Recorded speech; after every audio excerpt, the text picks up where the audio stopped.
Hello, I am Dr. Millán and I'm here to give you some useful tips to make sure that you ace your Spanish B speaking exam. Let's get started. The first tip is to make sure that you understand the assessment criteria. Whether you are standard level or higher level, read those assessment criteria carefully and really understand what is expected from you in terms of the language you need to produce, in terms of your presentation, whether it's the photo description or whether it's the presentation about the literary fragment, what is exactly that the assessment criteria are measuring.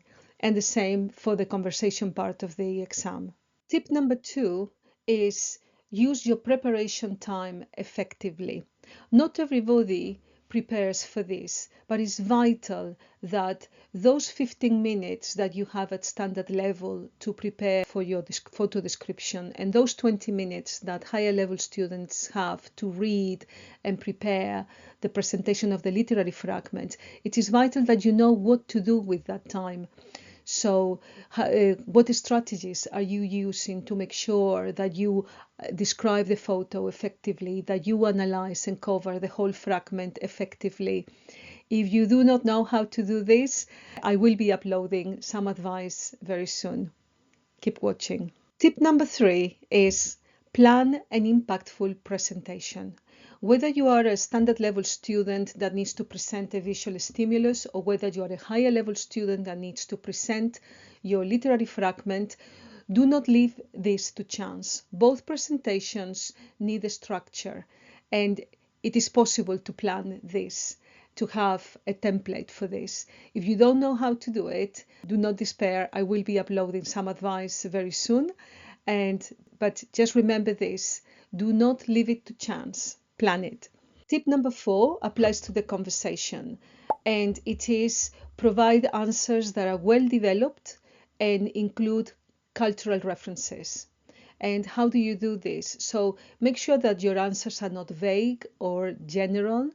Always try to give details, extend your answers, where something happened, how it happened, and mention some data, some reference that is relevant to a cultural context, to a particular Hispanic country in our case.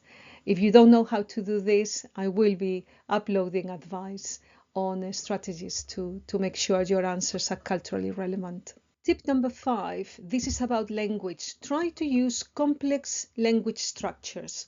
So throughout the exam, include a variety of complex structures so that you can boost your language scores. For instance, whether you are standard level or a higher level, try to use a couple of subjunctive structures, conditional sentences, relative clauses. If you're having difficulty with this, I will be uploading more videos to support you with your language development. Tip number 6 is try to use authentic language. And by this, what we try to say is that you use expressions that Spanish people would use, whether it's idiomatic expressions or specific ways of speaking that are Spanish and not necessarily just translations from your native language. And what is also very important is that those specific sounds, like the R or the J, try to get those sounds correctly as much as you can. This will improve the sound, the pronunciation tremendously, and will also boost your language scores. And the last tip, tip number 7, is about learning to manage a stressful situation. The speaking exam can be quite stressful, so it's very important that you prepare yourself for that. You know it's going to be stressful, so what sort of techniques can you anticipate and can you practice to control those nerves?